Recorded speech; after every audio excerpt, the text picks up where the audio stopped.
Everybody, Bus Old Man Phil here, it's a beautiful, gorgeous day.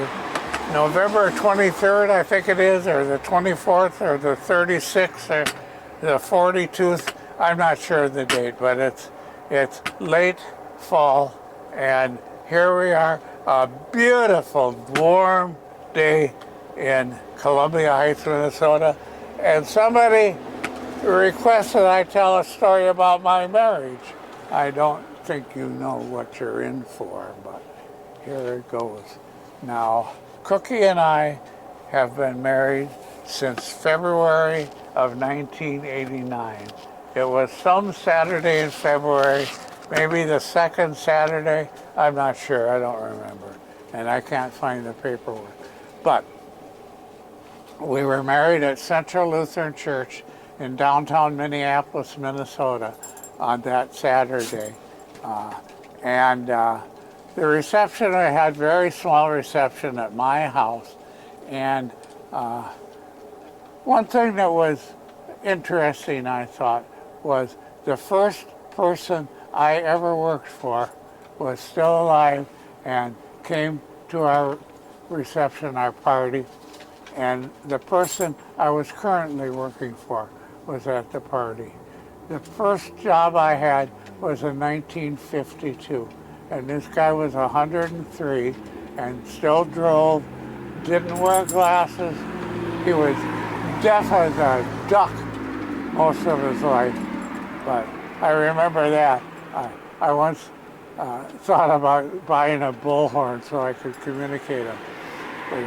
He had a surplus, a military surplus store in North Minneapolis. Anyway, so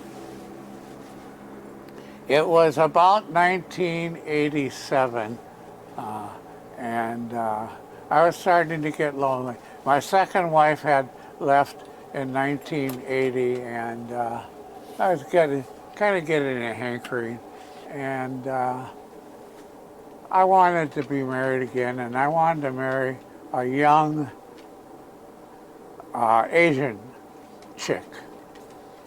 And if those of you who don't like my politically incorrect language, just ride along with me. Don't cut me off. Okay, so there was a magazine that circulated through the Asian countries called American Gentleman. I put an ad in that magazine in the summer, in the summer of 1987. And I put a nice picture of myself. I said, divorced American gentleman seeks a new lifelong mate. And I gave my height, weight, and a nice clear photograph. I was expecting responses from Asian women like Taipei, Taiwan, Korea, those parts of the country. And I got 100 responses of various types and various personalities. But this one response stood out. And it was from a Filipino woman who was working a temporary job in Taipei. And she was living with this lady who pointed out my ad in the paper. The lady, by the way, subscribed to the magazine because she liked to read the ads. She wasn't in any mood for marrying anybody, but she loved to read the different ads. So she showed this ad to Yolanda, and Yolanda liked the picture. And Yolanda sent me a letter saying, I'm a Philippine lady, and I would like to marry an American man and come to the United States and live. And I do not want a bald man, and I do not want a fat man. And you are not a bald man, and you are not a fat man. You are a nice man would you like to marry me if I come to the United States? I wish I could show you that letter, but she has it hidden from me.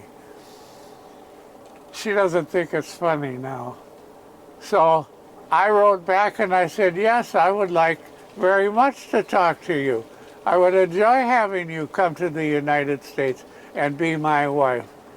And so we exchanged another letter where she explained that she had a soldier boyfriend who was killed in a barroom fight. And that was it. So a couple of letters, and then we exchanged phone calls. I got an ITT&T phone subscription, so I could direct dial her. And we talked, and it got to the point now where she was back in her country, and I needed to visit her in her country. I wanted to, first of all, and I wanted to see her country. And then also, federal law requires this fiancé arrangement that you have to visit them, their family, produce photographs for proof. So Easter week of 1988, I flew to Manila. Yolanda had cousins who live in Muntinlupa, which is a suburb of Manila. So they cleared out a bedroom for us. Now, you know, this is a funny part of all of this, you know. Everything is supposed to be so straight and narrow, and little innocent Yolanda and this old man. I was, what was I, 40 at the time, 41, something like that. And she was 31. So, but anyway, they gave us a bedroom to stay. So I stayed with them Easter week. We had a good time. We traveled around the Manila area. I didn't get to see what I wanted to see, the two war spots. But I can't pronounce it correctly. Bataan, and the other air base, and I didn't get to see that. But anyway, we visited some old king's castles. So here's the thing. They have these little shuttle buses they call jeepneys, and the neighbor had a jeepney. He was a jeepney operator. So I asked him if I could charter his jeepney for a full day, and if he would take us to all the places he knew of around the Manila area, which he did. At the end of the day, he said, "Oh, I don't know how much to charge you." So I offered him $100, and he said, "What? That's not possible." And I said, "Well, what do you want?" And he said, "Well, I was thinking $12, $14. I said, "You're crazy, man." No, he says, "I'm not taking 100. So he took 50. So Yolanda and I had a good time, and we attended weekend mass. And then I flew back out of Manila that Sunday night, and then I hired an attorney to get the paperwork started, and she didn't have to do anything at that time. So my attorney handled everything that she did have to do later, and she got all her paperwork done, packed her bags, and boarded a China Airlines plane to San Francisco Friday. No, I'm not going to give you the day. I'm not sure of that. It was December 24th, 1988. My brother lived in San Francisco, so I went to stay with him and meet her there. And we spent Christmas with her there. Now she has now a fiancé visa. So she is a legal visitor to the United States of America as a fiancé. And I am her legal sponsor, my attorney and me. By the way, don't ever attempt to do stuff like this without an attorney. The government just laughs at people that try to do their own paperwork. So we got a call from Northwest Airlines at 10:30 p.m. Christmas Eve if we would exchange our day flight December 26th. We would give her a free pass, and you can use your frequent flyer miles for your trip, even if they don't cover the trip. And I said, so in first class, you got a deal. The plane leaves at 12:30 a.m. Get up, get going, and be to the airport. So we did. So we flew back to Minneapolis that night. We got back to Minneapolis, I think it was about 6 a.m., 7 a.m. Sunday. And it had snowed over the weekend. So we had a nice big blizzard, lots of snow. So I had left my car at the airport, so we drove home, parked in the backyard, and I carried her over the threshold of the back door because we couldn't get around to the front. So I got to the front door and I opened the front door, and there's a drift probably maybe 6 feet high over the sidewalk. And so she had never seen snow before. She touched it and jerked her hand away. And I picked her up and pitched her into that snowbank. I think you could have heard her scream a mile, a mile away, and whoosh, into the snowbank she went. And she, of course, didn't get hurt. And the snow kind of covered over her. And I went and got her, and that was funny. She never thought that was funny.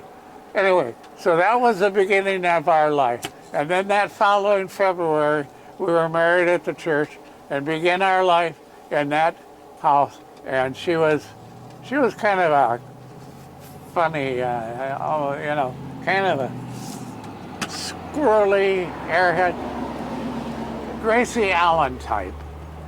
And so we had a good time. I showed her around town and all that. And then it's time to go to work, Cookie. You knew that. We talked about that. I had a friend who operated a slave market, or if you'd rather call it a daily labor, over on Chicago Lake. And I brought her over there, and I said, she needs a job, and I want to get her into a union job somewhere, sometime. Well, you have to work for the labor, the daily labor for 30 days before you can take a full-time job through them. So he said, I'll figure out something. Ended up being a job in a laundry at the Metropolitan Medical Center, the big general hospital in Minneapolis, and Metropolitan Medical Center, and Swedish Hospital, and St. Barnabas Hospital all use this common laundry facility, which is in the basement of the boiler and air conditioning building for the Hubert Humphrey Metrodome across the street.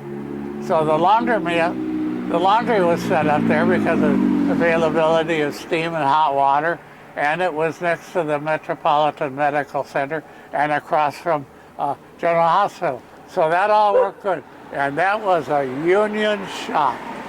And so my friend at the labor market said, I'll release her to them. So she brought home a job application, and I filled it out, and she got the job, and she's now in her 20-some years. She's 1 year now, I think it's 1 year from retirement. She's a member, so there you have it. And so here we are in Columbia Heights, been married 32 years. She's 65 and I'm 85, and she's young and healthy, and that's what I had in mind in the first place. So she's taking care of me. She's using family sick leave. She's using vacation, and sick time. So she's really only working about 25, 30 hours a week.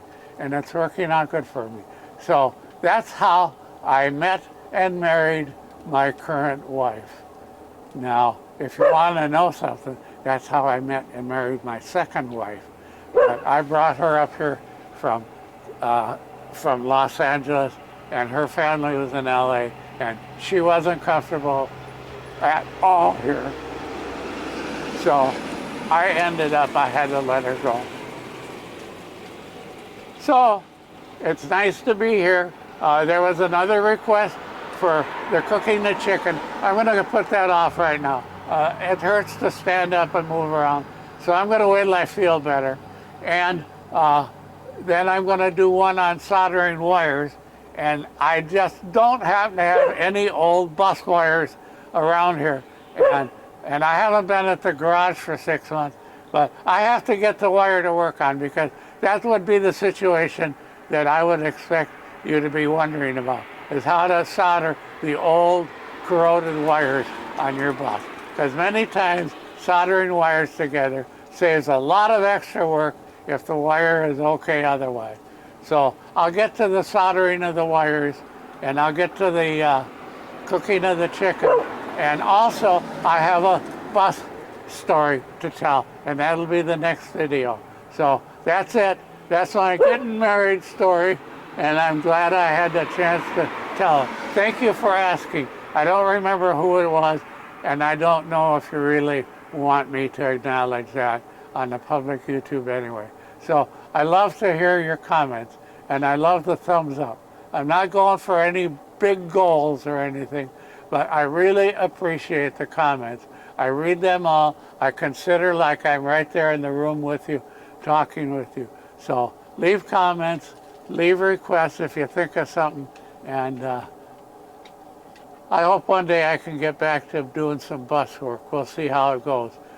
With the COVID running rampant here, the hospitals are just flooding over, and while I'm in the queue for knee replacement surgery, it's probably going to be 2 years. So I'm going to have to live on prednisone and Aleve until then, or Tylenol rather. So thanks very much for being with me here today. God bless you all, and have a happy Thanksgiving. And I'll try to get one on more before the holidays. It is Hanukkah. This is the 4th day of Hanukkah. Tonight I'll light the 5th candle. God bless you all. Puppies? Puppies? Puppies? Hi, puppies. Hi, puppies. Hi, puppies. Hi, puppies.